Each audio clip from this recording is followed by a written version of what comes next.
اوكي هنخليها استخدم المايك برضه.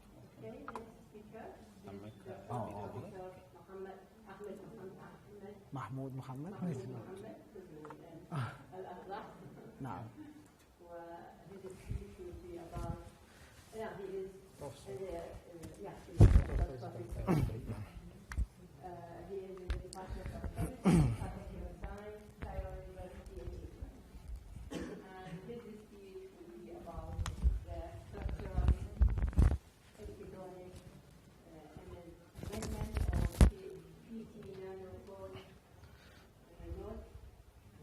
For boosting the performance of formic acid fuel cells.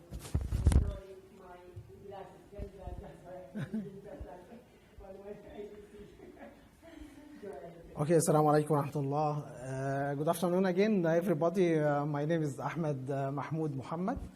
And the title again of the presentation is Structural and Electronic Amendment of Platinum Nanoanodes for Boosting the Performance of Formic Acid Fuel Cell.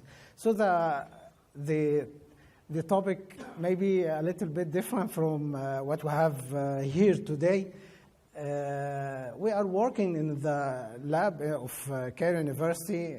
We are trying to enhance the performance of fuel cells, and we are trying to move from the traditional hydrogen oxygen fuel cells to other liquid fuel cells in a way to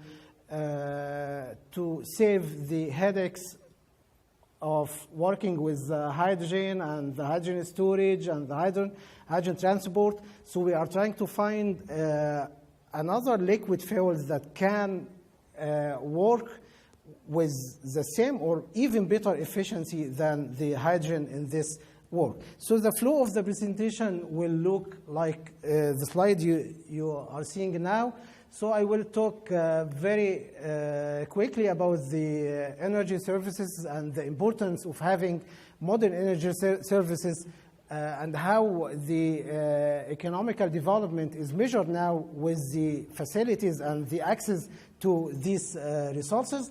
And I will talk about the fuel cells, and in particular I will focus on the direct formic acid fuel cells, and I will see that is having a reasonable fuel cells is promising, because it will, if you make some enhancement for the fuel cell, it will be a good storage system. Or any renewable plant right now, they use the fuel cells to restore the electricity back after saving. So I will, for the formic acid fuel cells, I will talk only about the anodic reaction in this fuel cell, which is basically the formic acid electro-oxidation. And the presentation today will focus on the development of this hybrid catalyst, which contains manganese oxide nanoparticles, gold nanoparticles, platinum nanoparticles over a substrate of glass carbon electrode. We will talk about activity, stability, mechanism, and I will conclude by the end. As you all know, that having access to clean electricity or clean energy is mandatory now for all the utilities we are using, like the having clean water, having sanitation, healthcare, lighting, heating. All these utilities, they need to have a clean to have access for electricity and access to a source of energy. And unfortunately, if you look to the global map, you will find that a lot of people, they miss the access to clean energy and to clean electricity. And you can imagine that 2.7 billion people still rely on the traditional biomass in cooking. So the map should change to have the equality and to have the clean access to energy. If you investigate the energy, the global energy consumption and production, you will find that fossil fuels still represent the major element in the map. In 2013, you will find that almost 78% from the energy consumption are coming mainly from the fossil fuels, petroleum gas, petroleum oil, and coal and natural gas. And the percent of renewable resources are very minor, almost here 19. This did not change a lot in 2017.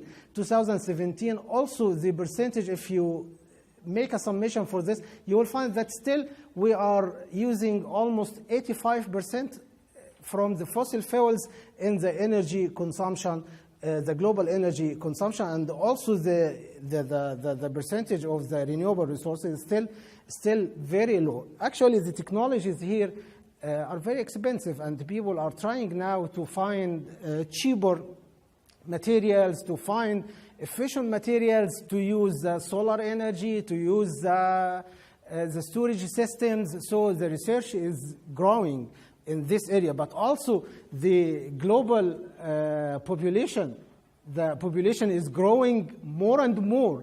So even the research is growing, the population is growing, and the needs are also growing. If you compare what you need from electricity now with what people needed 10 years ago, you'll find that your consumption is much more than 10 years ago. So the problem with fossil fuels that represent the major element in the energy consumption and production scheme, the main problem with fossil fuels is the emission of the carbon materials. The emissions of carbon or the carbon emissions is principally responsible for the climate change and for the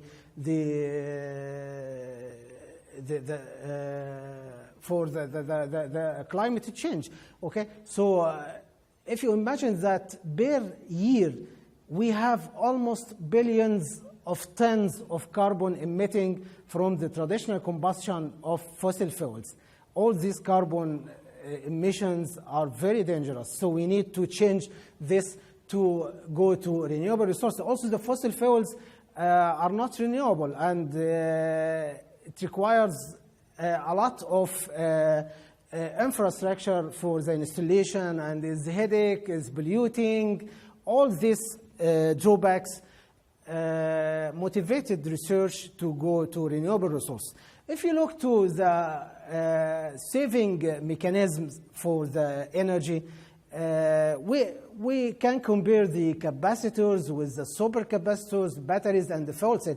Fuel cell is lying right here with very high energy density, but the problem with fuel cell is that it has very low power density compared to other saving mechanisms. So if we can improve the power density here for the fuel cells, that will be a good approach. And that's what we are doing now with fuel cell. We are trying to improve the power. We are trying to improve the kinetics of the reactions involved in these fuel cells.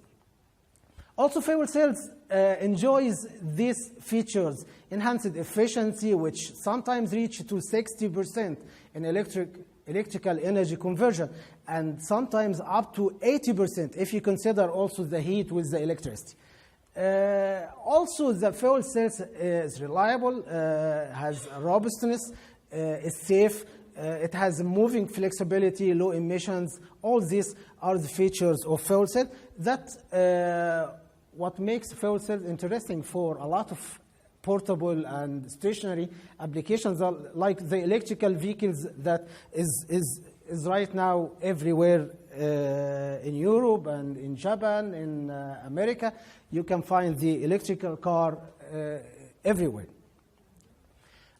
Also, fuel cell is interesting for distributing the power system. Instead of transmitting electricity over the very long transmission lines, fuel cells can save this, and can save the losses that always accompany the transmission and distribution and transformation of electricity in this lines. Also, fuel cell is very important element in any renewable plant, just to save, to convert the saved electricity, because renewable plants, most of them operate efficiently under certain conditions like the solar sun. At the daytime, you can operate very nicely, but at night, it's very difficult. So you have to save electricity for night.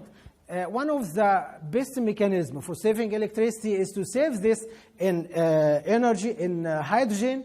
And when you need electricity, you pass the hydrogen with oxygen in a fuel cell, and you produce the electricity back. So fuel cell represent a very important element in any renewable power plant.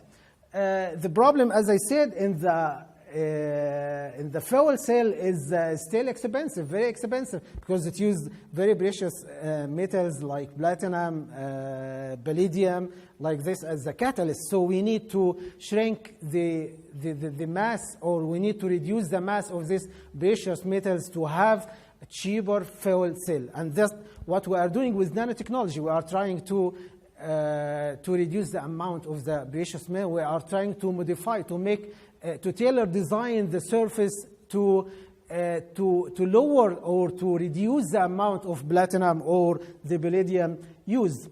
So if you classify the fuel cells, based on the operating temperature, we have low temperature, and the one I'm going to discuss today belongs to this, which is a proton exchange membrane fuel cell. And also it can be based on the nature of the electrolyte or itself. Any material that can be oxidized can be used as a fuel, but actually you have to consider all these criteria when you select a certain fuel, like the price, like the safety, the availability, the storage, the caloric value, the toxicity. All this should be considered when you select a given fuel for it. The very famous fuel cell is the hydrogen-oxygen fuel cell. It operates, hydrogen flows from one side of the fuel cell, the anodic part, and it gets oxidized at this catalyst to protons, which diffuse from the membrane, which is supposed to be a very weak electronic conductor.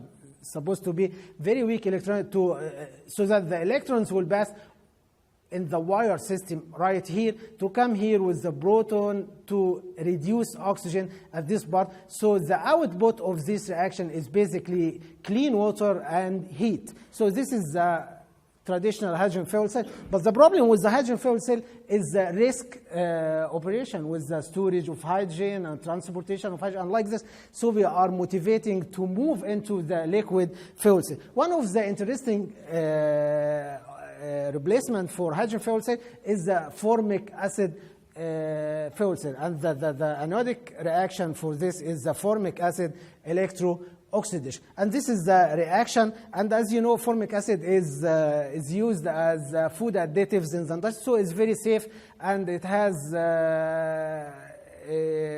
crossover, very low crossover over the membrane, which ensures that you will have voltage output, high voltage output. Okay, so I will go rapidly to see the mechanism of electro-oxidation on the platinum substrate for the formic acid. The problem with formic acid is that it moves in two parallel pathways. One of them is desirable, which is the dehydrogenation pathway or the direct pathway, and the other one is the indirect, which is the poisoning pathway.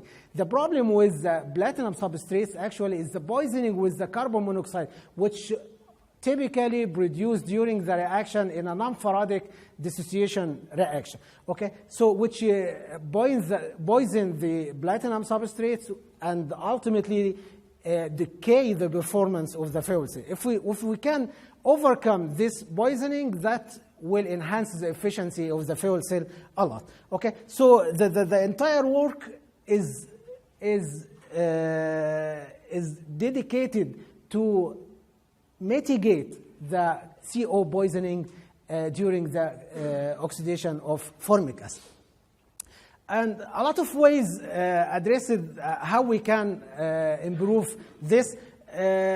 We play with the surface structure of the material to make the absorption of formic acid in a desirable way to process the reaction in the direct oxidation pathway, in the direct oxidation pathway.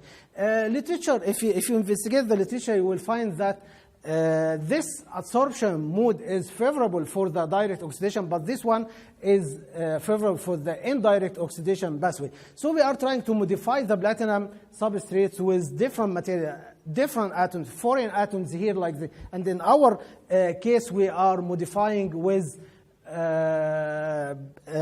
gold nanoparticles, and we are modifying with also with manganese oxide nanoparticles. So this curve is for the electrochemical characterization, and it's very important to expose the platinum for the reaction. Even if you modify the platinum, you cannot cover the platinum entirely, because platinum is very important for the absorption of formic acid principle. So during the modification, we investigate if platinum is exposed from the reduction peak of platinum oxide here in all reactions.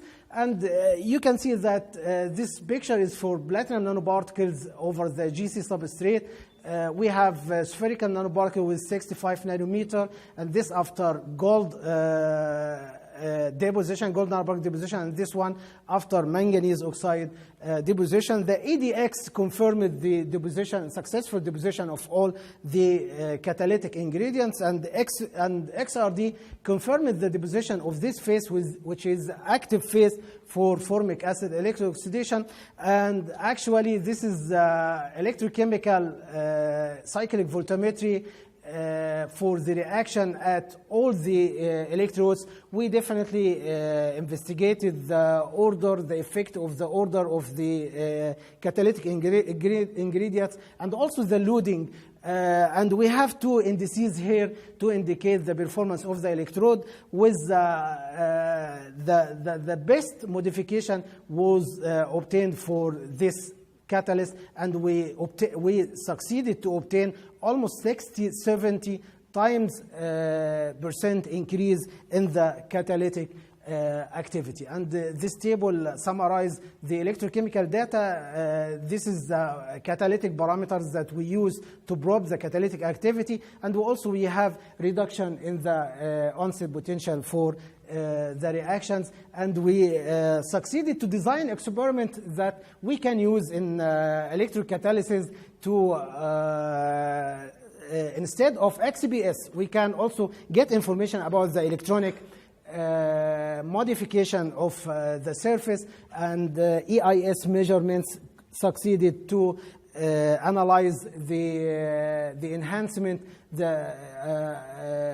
that for this electrode we have a reduction in the polarization resistance. The stability was very good, and this is what we have done with this catalyst. Thank you for your attention. And I'm sorry for being late.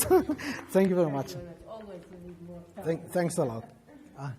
So do you have any questions? Okay. Any suggestion to improve the power density of the reactions? Yeah, definitely. If you improve the kinetics of the reactions involved, you will definitely improve the power density. And that's what we are doing. Okay, so power means that you need the energy transfer with time. Okay, so if the reactions are very fast, is not mitigated, it's not embedded, so that will improve the power density. Okay, so any more questions, please? Thank you for this interesting work. You said that you make doping for the Yes, platinum. But it's not a doping, it's actually a layer by layer, also as what you did, is a layer by layer modification. Okay, so I cannot say it's doping. Okay. The question is about the material that you dope with. You use gold and Yeah. Gold here is I'm thinking about using cheapest than gold. cheapest material like traditional metal which has d orbital, empty orbital. Yes. Like titanium, Yeah, of course. Manganese also is D elements, okay? But we deposit manganese as oxide. as oxide. Okay, gold, the importance of gold is inert, is not participating in the reaction. It makes a geometrical enhancement. Okay, it blocks some active sites from the platinum. And you know, carbon monoxide requires 3 platinum atoms in certain geometry to be absorbed. Okay, if you block one of these sites with gold, carbon monoxide will not be absorbed. So we are playing with this idea. With gold is inert, and we can, of course, you can think about different elements, cheaper elements than gold. Yeah, well, we'll do this in the future. Yeah, sure. Thank you very much. Thanks a lot.